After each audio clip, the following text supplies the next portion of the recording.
Hello everyone, welcome to Kavi Shai's YouTube channel where we convert possibilities into reality. Justifying our name, हमने जितने भी UPSC CSC mains में current affair के जो questions आए हैं जिसको बोला जा रहा है कि काफी एनालिटिकल है, टफ है, नॉट इंटरप्रेटेड है, we are going to debunk that myth. वो जो डीबंकिंग की काम करेंगे ना हमारे इस सेशन पे, will try to debunk that myth and मैं इसको थोड़ी देर में आपको प्रूफ कर दूंगा कि that we have justified our name of converting possibilities into realities, whereby जो हमने अपने क्लासरूम प्रोग्राम पे हमारे कंटेंट से और हमारे यूट्यूब चैनल के माध्यम से पूरा का पूरा जो भी कंटेंट आता था आपका करंट अफेयर्स का, 100% नहीं कहूंगा पूरी लिंकेज है, but yes the concepts are somewhere matchmaking to it. How? Let's understand this. Now पहला जो क्वेश्चन है, how can artificial intelligence and drones can be effectively used along with GIS and RS techniques in locational and area planning. सबसे पहली बात, अगर किसी को इस RS का मतलब अगर नहीं मालूम होगा RS क्या होता है, देन उससे वो नहीं होगा. RS is what? RS is nothing but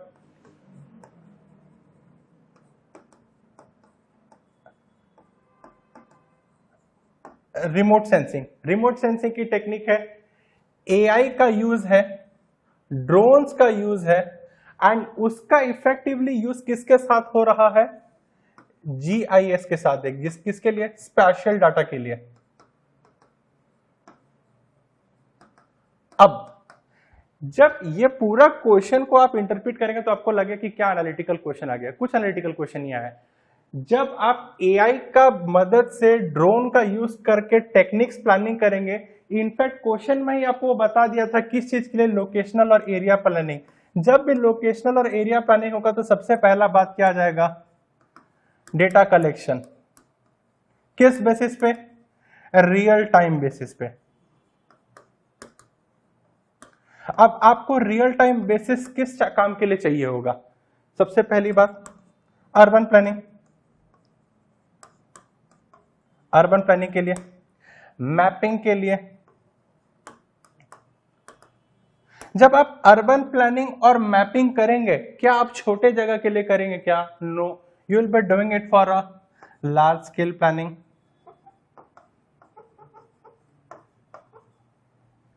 जब आप लार्ज स्केल प्लानिंग कर रहे हैं, ड्रोन का इस्तेमाल कर रहे हैं, रियल टाइम डेटा एनालिसिस कर रहे हैं आप चीजों का, then it will help you for what? आपको प्लानिंग के साथ साथ एक डाइवर्सिफाइड अप्रोच भी देगा. क्या वो डाइवर्सिफाइड अप्रोच होगा? डिजास्टर मैनेजमेंट के सिचुएशंस पे आपको बेटर हेल्प करेगा. जब भी कोई डिजास्टर आएगी तो उसकी प्रॉपर ड्रोन, अच्छा ड्रोन के हिसाब से तो हमने देखा था कि वैक्सीन पे भी हो रहा था कि किस पर्टिकुलर एरिया पे हमने वैक्सीन की है कि नहीं है. आपका मैपिंग के लिए तो काम आ ही रहा है, डिजास्टर के लिए आ रहा है, in consolidation with N D M A, disaster management act के साथ में. उसके बाद क्या होगा? रिसर्च एनालिसिस पे काम आएगा.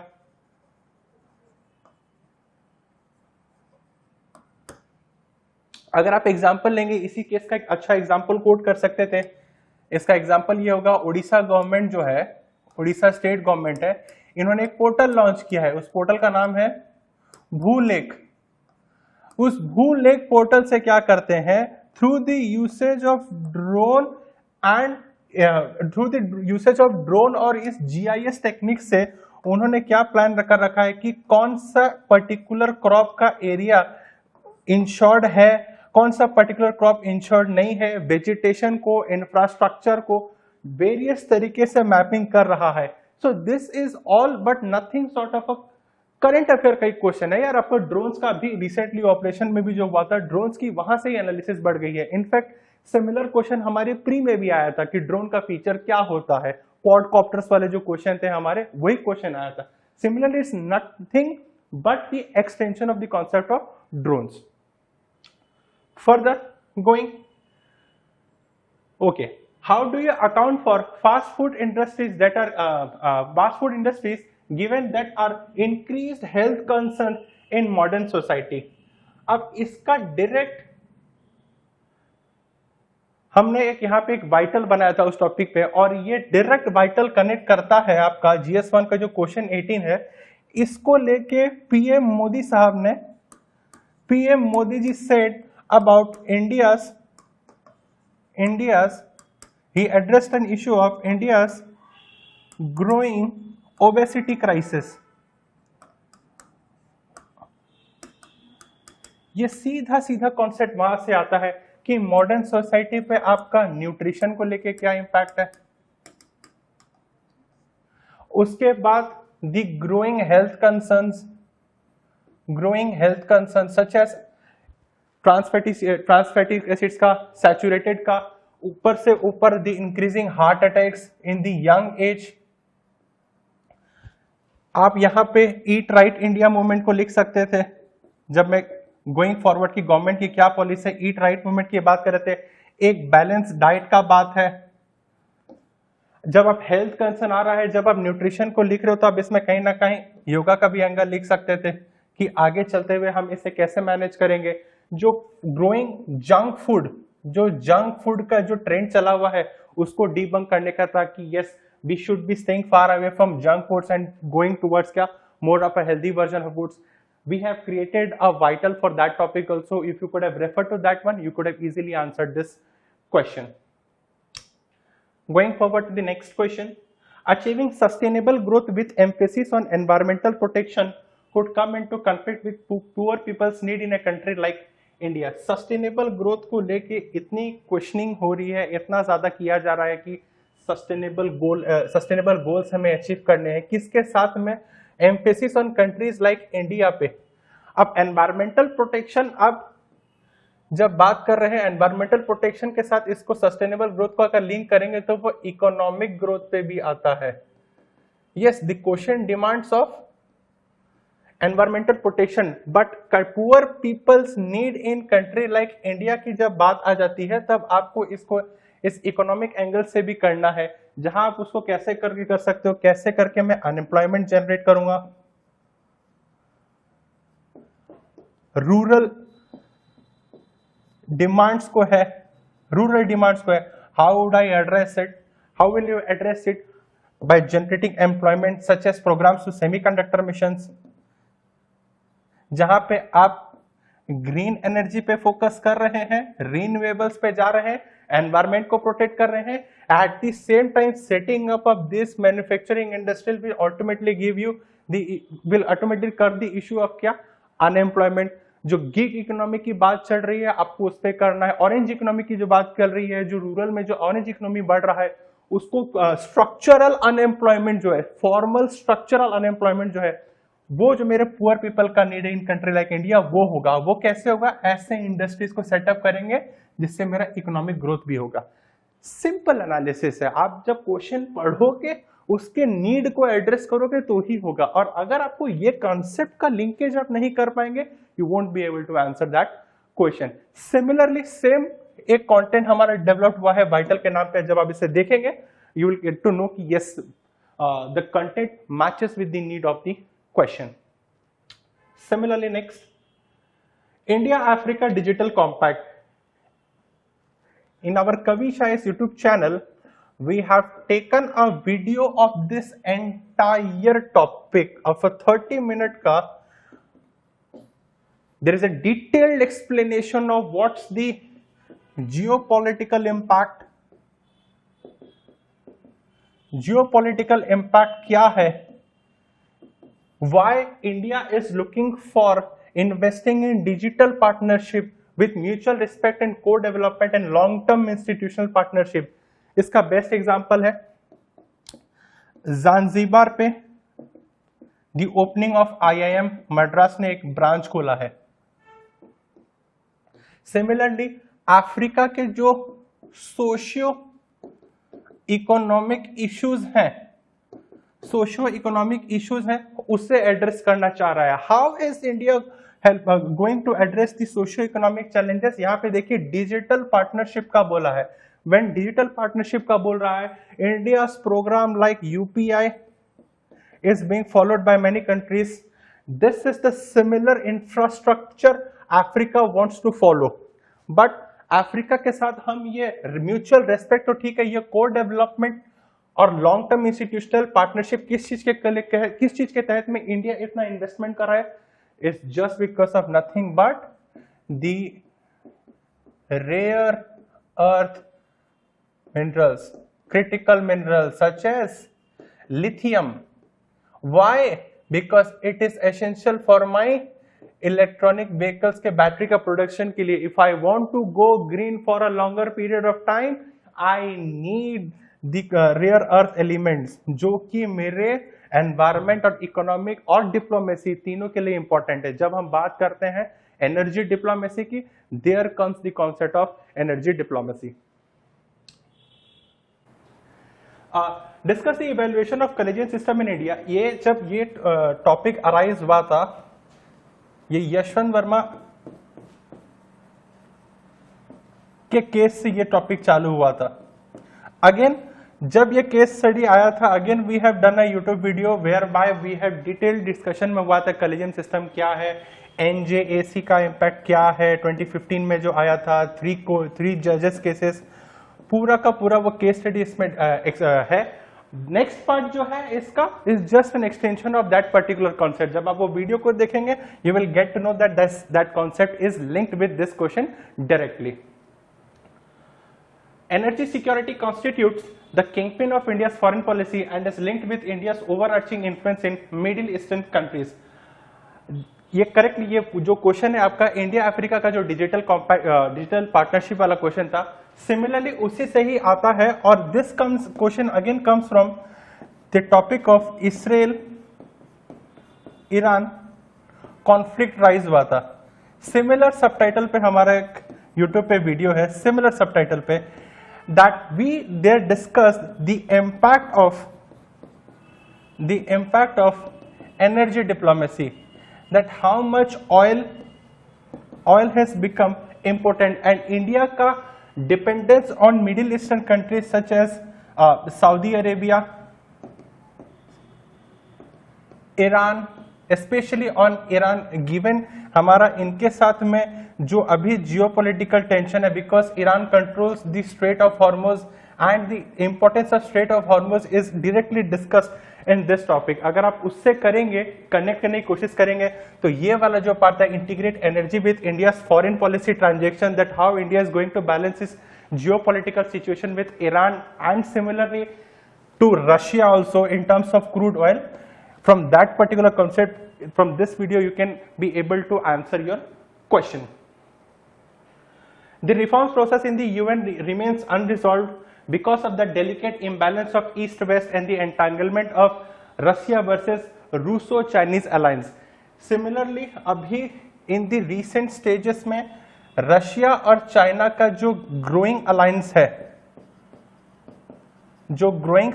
है, this poses a major concern for India का डिप्लोमेसी के लिए भी, एंड एज वेल एज जो डिवीजन हो रखा है वेस्ट वर्सेस ईस्ट का, उसमें भी है. अगेन हमारा एक यूट्यूब चैनल में वीडियो गया है अलास्का समिट बोल के, डिकोडिंग अलास्का समिट बोल के. उसमें जो भी implication from that Alaska summit है, वो पोर्शन को आप देखेंगे तो ये पूरा उसमें जाएगा कि विद द यूएन, तो यूएन विद द इंडिया के लिए भी क्या इंप्लीकेशंस करता है. Why reforming in UN nations is important? Because of the P5 members on की rigidity with regards to veto power. The merging of static concept with the current affair is seen here. If you are able to connect the static knowledge with the current affair knowledge, then you will be easy to answer this particular question. Following, what are the challenges before the Indian economy when the world is moving away from free trade and multilateralism to protectionism and bilateralism? How can these challenges be met? 150 words का है. Again, very crucial topic but compact question है. ये India पे जो tariff implications हुई है, tariff के जो इम्प्लीकेशंस हैं, और जो क्वाड और ब्रिक्स की जो डिप्लोमेसी है, of how India is entangled in this particular diplomacy, ये दो कॉन्सेप्ट का मर्ज है कि इंडिया कैसे करके अपना सेल्फ रिलायंट, अपने पे फोकस करके आगे बढ़ना चाहता है. जो एक प्रैग्मेटिक डिप्लोमेसी की बात होती है वो पूछा है, इस क्वेश्चन का नीड है। This particular to concept is again on our YouTube channel which clearly have stated, ये जो क्वेश्चन का ये दो टॉपिक के ऊपर को मर्ज करके एक क्वेश्चन बना गया है। अगर आपको इस दोनों टॉपिक का अगर कॉन्सेप्ट मालूम होगा कि कैसे डिप्लोमेसी के साथ में आपका टैरिफ का लिंकेज है, then you will be able to understand this particular question. Elaborate the scope and significance of supply chain management of agricultural commodities in India. Recently, एक तो India signed an FTA with UK, जहां पे again question आ गया था कि agricultural products पे कहां इसकी इंप्लीकेशन होगी। And recently with the India USA trade in question, whereby Modi ji clearly stated, PM Modi, that livelihood, farmers and dairy sector कितना important होता है, because predominantly India भी एक प्राइमरी इकोनॉमी अभी भी है, that we are still a primary economy, और major of the मेरा rural population still dependent on agriculture है। We have again made a video on India UK FTA and its implication, which clearly states कि जब UK के साथ हमारे free trade agreements हुआ था तब भी एग्रीकल्चरल प्रोडक्ट्स को लेके क्या इंप्लीकेशंस थे, how are our products more safer than to agricultural products था। अगेन सप्लाई चेन मैनेजमेंट किस चीज की सिग्निफिकेंस बता रहे हैं कि ये पर्टिकुलर सप्लाई चेन होगा तो हमारा एग्रीकल्चर प्रोडक्ट्स कैसे करके बेटर वर्ल्ड पे जाएगा। So this significance and scope is very much important. हम जब इकोनॉमिक्स की क्लास में भी पढ़ते थे तो भी हमने सप्लाई चेन मैनेजमेंट के बहुत बारे में पढ़ा है। इनफैक्ट ये डील हमने करंट अफेयर की न्यूज में भी की है, that supply chain management is very much crucial with linkage with the logistics sector, कि लॉजिस्टिक्स सेक्टर का भी डेवलपमेंट कैसे होना चाहिए। जितना सप्लाई चेन मैनेजमेंट होगा बेटर, उतना सेमीकंडक्टर का भी आएगा। सो कहीं ना कहीं ये कॉन्सेप्ट भी उसी चीज से लिंकेज लेता है और आपको इससे इन्फ्रेंस ड्रॉ करना था। How can India achieve energy independence through clean technology by 2047? How can biotechnology play a crucial role in this endeavor? Again, merging of two concepts, static और current affair दोनों का लेके है। Static plus current affair दोनों का लेके है। We discussed in one of our vitals that clean technology, clean energy plus greater mineral governance. How will this ensure that biotechnology plays a crucial role? जो genome editing of rice हो रही है, it's one such example. And ये दोनों topic का vitals भी we have provided on our sources. हमारे students ने लिखा भी है क्वेश्चन को बहुत बेटर तरीके से, when they have merged these both concepts and together they have formed a good answer with regards to two questions का। दो अलग अलग टॉपिक है, बिकॉज यहाँ पे क्लीन टेक्नोलॉजी की बात हो रही है, क्लीन एनर्जी की बात हो रही है, and that is compared with the biotechnology. और ये जीनोम राइस एडिटिंग जो है SD1 SD2 मेथड जो होता है, ये सिमिलरली उसी से डायरेक्टली डील करता है। जो पूसा राइस रिसेंटली हुआ था, एडिटेड किया गया था, शीप एडिटिंग की जो बात हो रही है वही है। हालांकि क्लीन टेक्नोलॉजी की जब हम बात कर रहे हैं तो मैं इसी की बात कर रहे हैं। Discuss the rationale of product linked incentive scheme and what are its achievements, in what way can the functioning and outcomes of these schemes be improved. Production linked incentive scheme का पहला कोई अगर करंट अफेयर का news था तो वो था सीधा डील करता था सेमीकंडक्टर से। The revised taxation scheme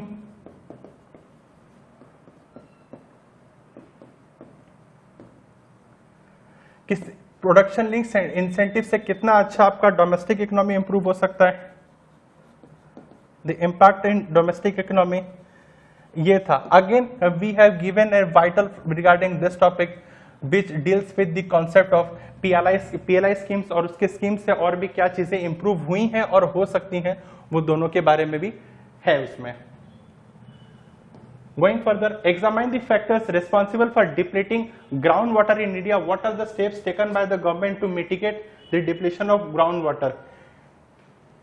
Direct question का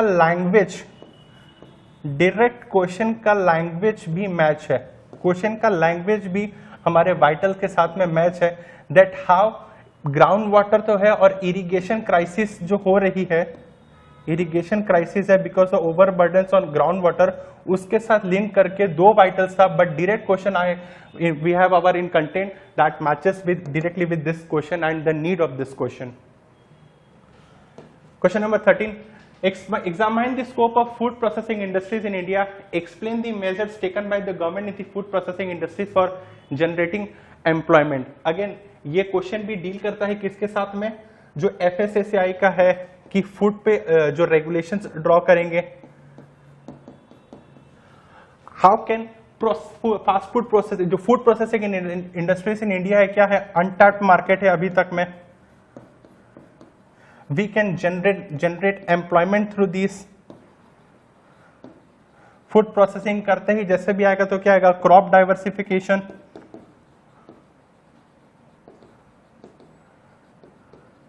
अनटैप्ड मार्केट है तो क्या है, full potential for more and more FDIs in this sector, and this is how you can have formed your answer of this question. India aims to become a semiconductor manufacturing hub. What are the challenges faced by semiconductor industry? Mention the salient features of India. बहुत time हमने इसको, जो मैंने energy diplomacy की बात थी, 2-3 दफा मैंने अभी के सेशन पे कह दिया है दैट सेमीकंडक्टर का इंपॉर्टेंस कहाँ से बढ़ गया है, why India is reeling for clean energy, green energy.